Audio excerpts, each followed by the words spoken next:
Здравствуйте! Мы продолжаем серию передач у редакционного камина газеты «Фармацевтический вестник».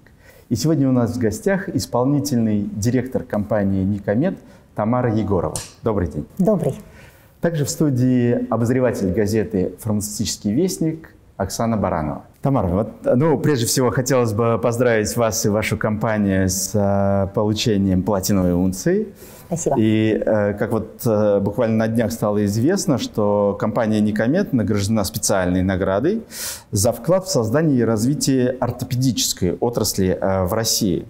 Это вообще первая награда платиновой унции не аптечному, не фармацевтической компании. Насколько вы думаете, важно для вас сейчас получить эту спецноминацию?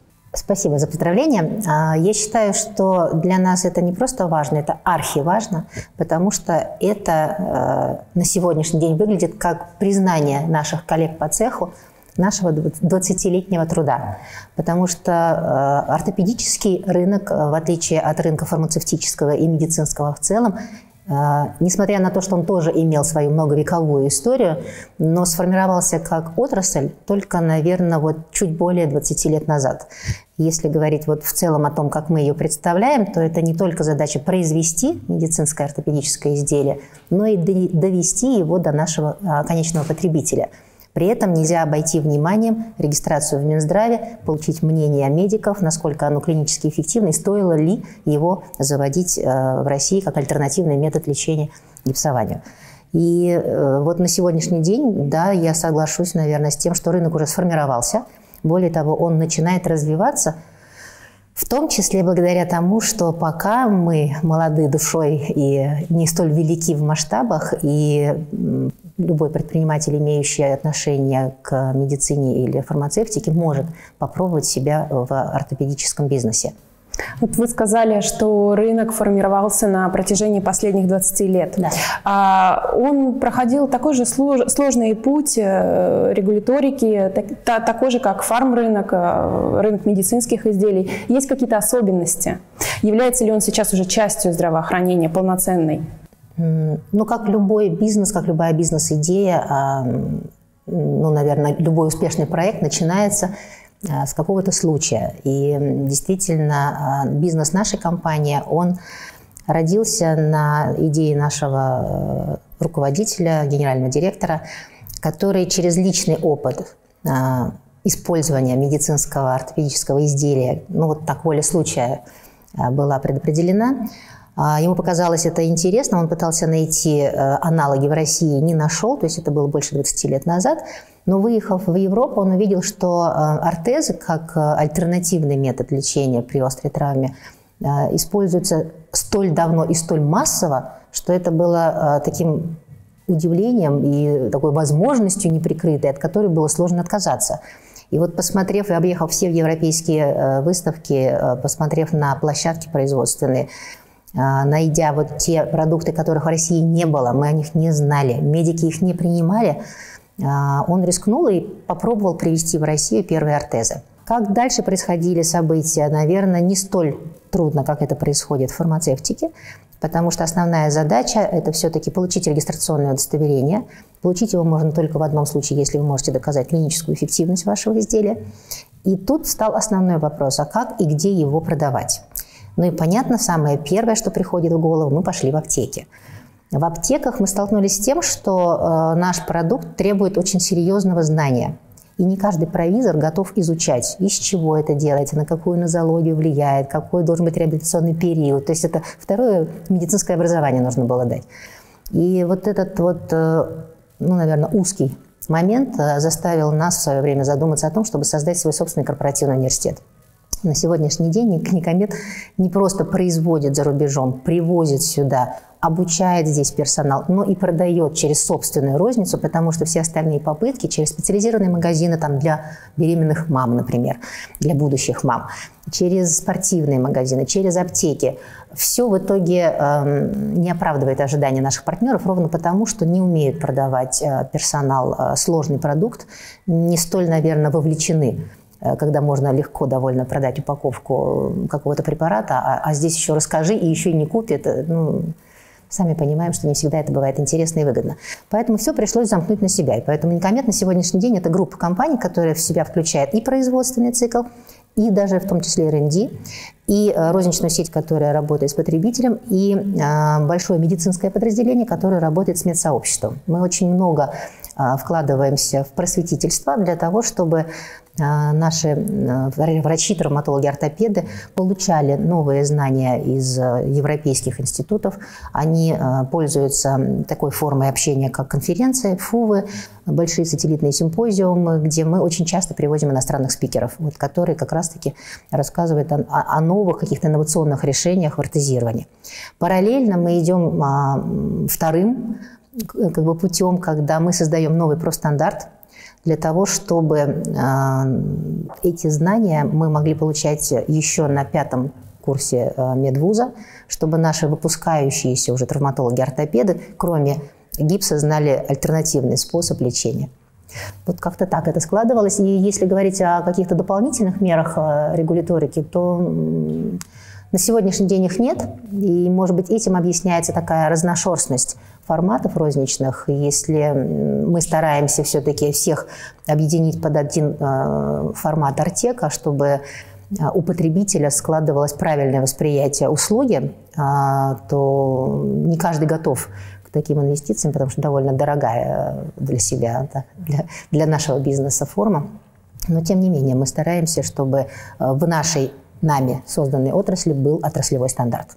Тамара, вот вы затронули аспекты того, что да, что идея родилась у владельцев и у топ-менеджмента компании, базируясь на европейской, так скажем, культуре медицинского, постмедицинского, реабилитационного периодов и сервисов, и восстановления тех или иных, или коррекции тех или иных состояний. И действительно вам понадобилось с точки зрения регистрации, разработки, производства, продвижения и дистрибьюции строить собственную партнерскую сеть, собственную компанию с несколькими направлениями, составляющими. И самое визибильное, самое, что мы видим, это, конечно, сеть розничная Артека. Как вы думаете, насколько за этот период времени и вот на сегодняшний момент, насколько российская культура потребления, российская культура медицины и ухода или коррекции, она готова к вашему предложению, потому что вот по относительно недавним исследованиям только 23%, или целых 23% взрослого населения за последние 3 года, когда они вспоминали, что они делали последние 3 года, пользовались теми или иными услугами, так или иначе связанными с вашим направлением производства, бизнеса. Вот каково ваше ощущение или какие вы шаги собираетесь предпринимать по развитию этой культуры использования и потребления вашей продукции? Спасибо, Герман, за вопрос. Довольно большой и масштабный. Начну сначала. Мы действительно опираемся на опыт наших коллег в Европе. И если рынок, назовем, самой передовой страны, в данном случае Германии, с точки зрения потребления ортопедических изделий, на сегодняшний день рынок Германии оценивается более 5 миллиардов евро, то весь консолидированный рынок России не превышает 1,2 миллиарда. О чем это говорит? Да, у нас разная система медицинского страхования. И, конечно, в Европе государство большую часть забот о населении берет на себя. Но и наше, собственно, с вами правительство не далее, как 2 года назад, объявило новый тренд по продолжительности жизни в России, по оздоровлению населения.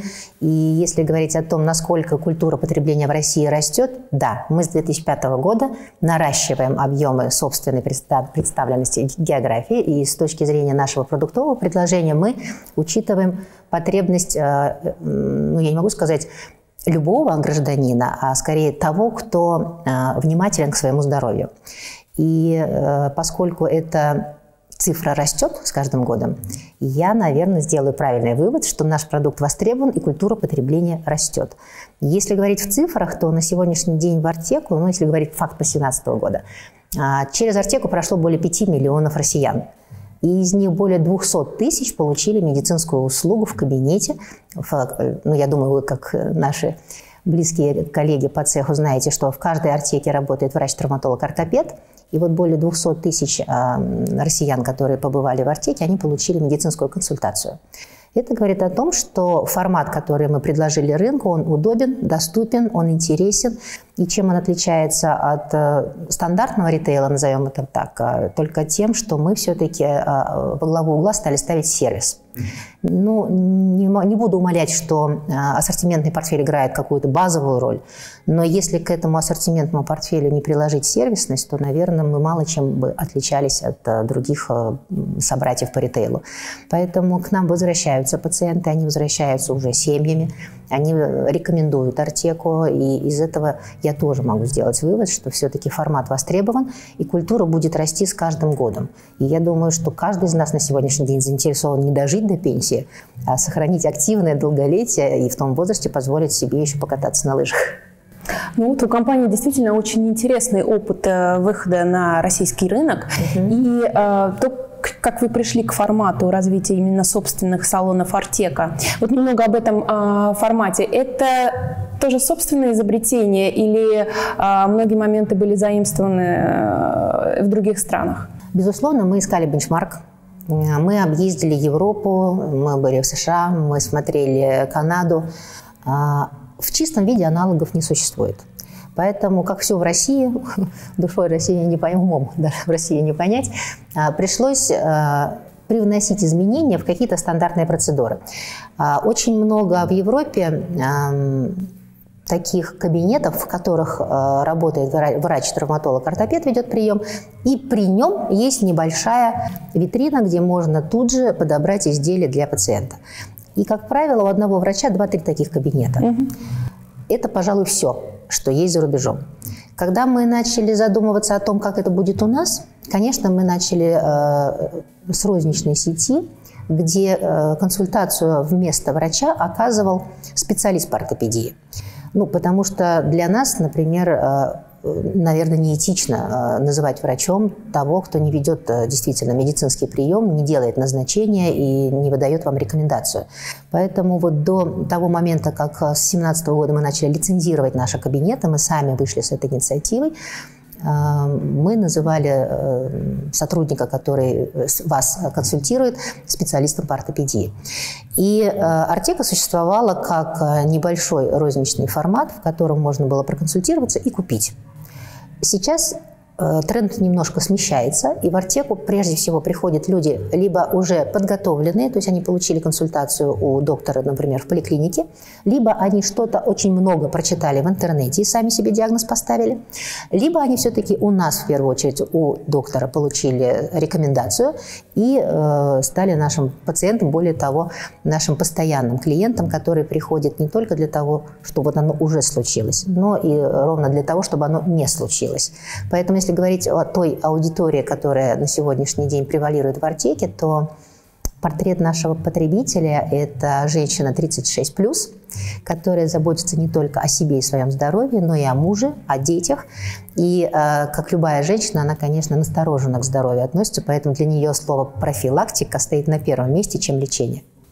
А вот, Тамар, говоря о расширении, о росте, в том числе охвата разных слоев, полов и возрастных категорий России, вы упомянули ваш как бы типичный профиль внутри розничной сети Артека.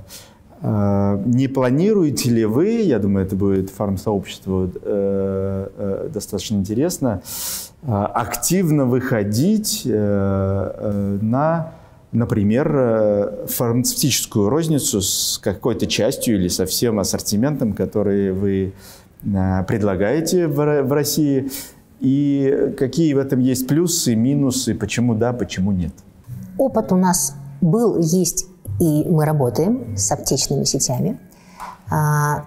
То, что мы прошли путь, когда у нас пробуксовало, потом остановилось вовсе, а потом стало сейчас наращивать обороты, наверное, это все-таки эволюция. Эволюция, связанная не только с нашим продуктом, но и с бизнесом самих фармацевтических сетей, потому что кроме того, что в аптеках нормой стало такие продукты, которые напрямую не связаны со здоровьем, это забота о красоте, косметология, и ортопедия в том числе заняла там свое место, начиная там с отдельных корнеров, теперь это отдельные витрины, теперь это даже целые отделы, которые выделяются под медицинские ортопедические изделия. И здесь ограничением является, наверное, только одно, вот то самое узкое место, это все-таки назначение.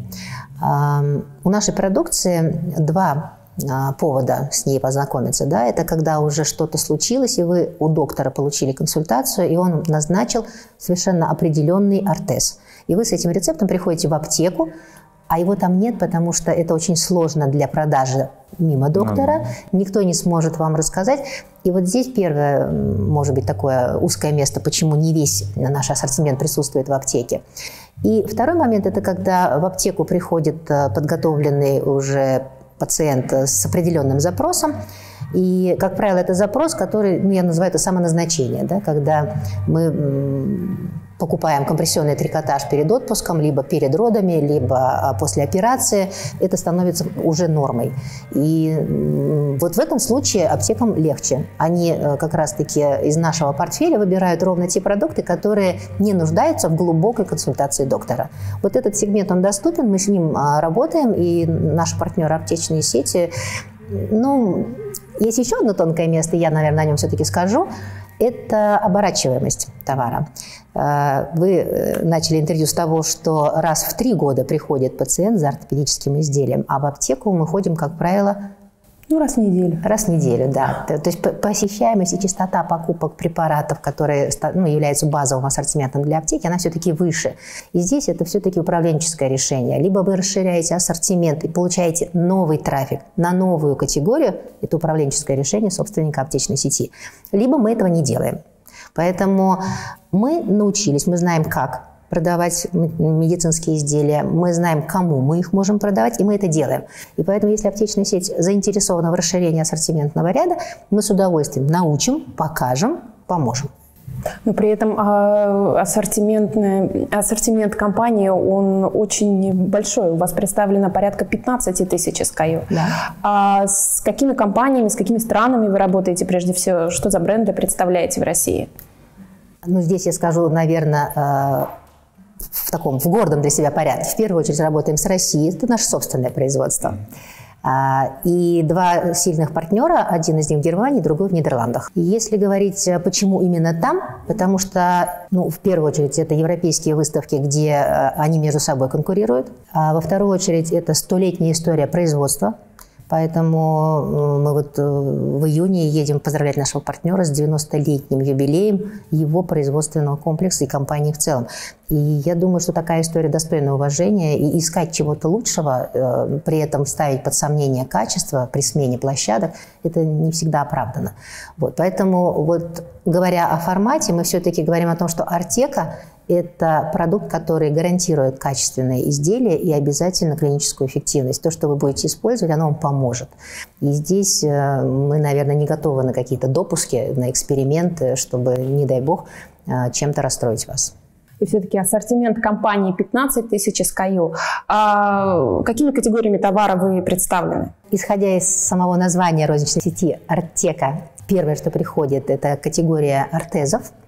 Ортезы не должны пугать вас своим названием, потому что в первую очередь это скорее такая повязка, которая сохраняет недвижимым сустав. То есть если бы не ортез, вы бы взяли эластичный бинт, перебинтовали бы себя быстренько, либо, если это острая травма, это гипс.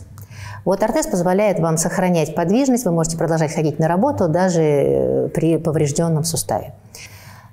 Следующая категория – это компрессионный трикотаж.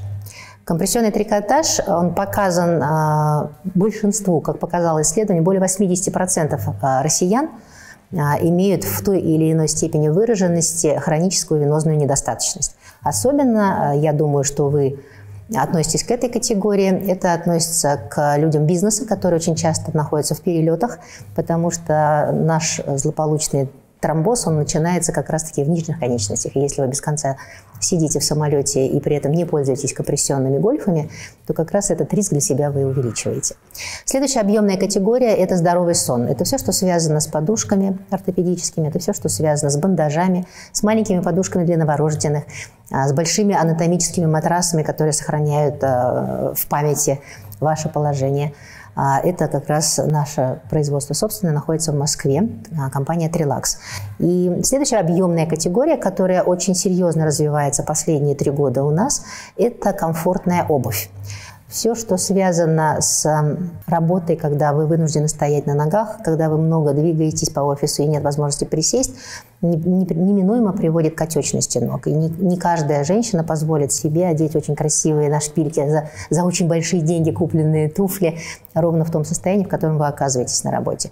Поэтому мы для себя разработали целый ассортимент, который позволяет любой женщине найти комфортную офисную обувь, комфортную обувь для уличных прогулок, для любого возраста, в том числе для детей. И с прошлого года мы даже пошли на эксперимент и предложили коллекцию для тинейджеров, это от 15 и старше. Мы здесь получили для себя такой эффект, которого даже не ожидали. Все-таки ребята пришли к нам, и наши ортманы пошли в народ, блогеры писали о новой моде, и здесь, наверное, есть чем погордиться в развитии этой категории. Дальше это предметы реабилитации, массажеры, все, что связано с восстановлением двигательной функции, это тоже все находится в Артеке.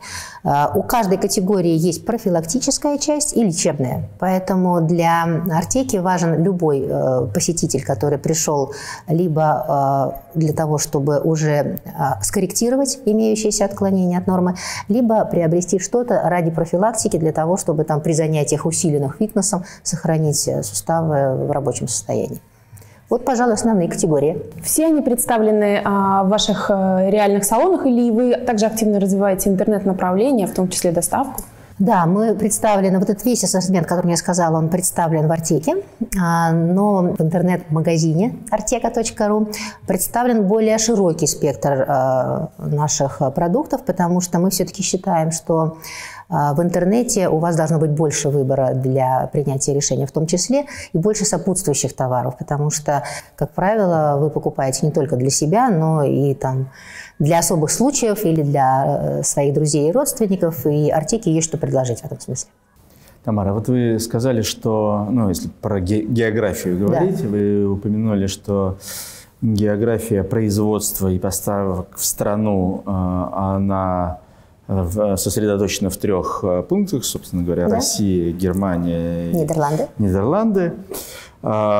И у меня возник вопрос в связи с этим, а география вашего присутствия, вашей бизнес-активности, она подразумевает, и стратегия компании, выход, или вы уже, может быть, вышли, выход на страны, которые мы часто называем или бывшие страны СНГ, или нынешний Евроазиатский союз, экономический союз, ЕАЭС, причем в 2 аспектах. Это, собственно, редистрибьюция вашего портфеля и, возможно, кто знает, розница, ритейл в этих странах. И, может быть, мы увидим там Артеку уже в ближайшее время. Безусловно, очень хочется. Но я начала свой разговор о том, что Артека – это собственная розничная сеть, но у нас очень серьезная партнерская сеть. У нас больше, если говорить о лидерах, да, таких крупнейших наших партнерах, то их салоны представлены во всех федеральных округах, и в том числе за пределами Российской Федерации. И если модель позволяет сохранить партнера в новой территории, не выходя туда собственной сетью, то, конечно, мы развиваем партнера. Такая история у нас, например, с Беларусью. Если Артеки нет и есть возможность создать дистрибьютора в новой территории, то мы сначала прорабатываем, конечно, этот вариант, и только уже потом, получив продукт в новой территории, можно говорить о развитии розницы. Вот сейчас очень серьезно прорабатываем Казахстан. То есть планы, они есть. В каждой стране есть свои ограничения для входа, и пока это единственный тормоз в наших амбициях. Если мы решаем вопрос с регистрацией наших продуктов в новых для себя землях, то больше нас ничто не остановит для выхода туда. Тамара, ну вот Артеку можно назвать определенным стандартом, определенным цивилизованно развитым розничным подразделением компании, которая, опять же, является стандартом высокого уровня в разработке и производстве продукции этого направления. Но в то же время сама по себе отрасль, сама по себе индустрия, она сложная к измерению и к регулированию. Как вы думаете, вот что нужно сделать, и что можно было бы сделать, и что бы вы хотели, чтобы было сделано для того, чтобы картинка лидеров, картинка, кто соответствует стандарту, кто не соответствует, была более четкой и более ясной? На сегодняшний день, какой вижу я для себя выход? Ну, наверное, признать формат Артеки все-таки стандартом для ортопедической розницы. Это позволит подтянуть общий уровень профессиональной компетенции сотрудников, которые работают в ортопедической отрасли. Это позволит гарантировать отсутствие какого-либо фальсификата, потому что все-таки медицина, она есть медицина, и принцип «не навреди» никто не отменял. И если мы говорим о том, что в Артеке работает врач, то, конечно же, его деятельность должна быть легитимна и поднадзорна. Поэтому врачи наших кабинетов ортопедической помощи, они работают в общей медицинской информационной системе, и протоколы, которые они заполняют, назначения, они все проверяются. Соответственно, мы вот в этой части не боимся, что нас будут проверять, и мы здесь как раз-таки идем ровно в рамках законодательства. Насколько это может притормозить развитие рынка, но здесь я считаю, что мы должны действовать все в интересах потребителя. И кому нужен бизнес, который не востребован и который может, собственно, в один день закрыться. Поэтому в наших интересах все-таки этот формат развивать, делать его профессиональным, привлекательным, делать его востребованным. И, наверное, в этом случае благосостояние и то самое долголетие россиян наконец-то наступит. Ну и, наверное, вы как один из самых цивилизованных игроков этого рынка заинтересованы и в независимых исследованиях, каких-либо рейтингах. Да. Насколько я понимаю, сейчас это не самая изученная область деятельности. Да, все верно, конечно. Невозможно жить в вакууме, и всегда хочется знать о состоянии рынка, что происходит, кто развивается, кто закрывается. В этом смысле фармацевтическая розница более вооружена, поскольку если ты знаешь, как развиваются твои коллеги по цеху, ты всегда можешь что-то сделать на опережение, либо исключить какие-то рисковые решения для себя.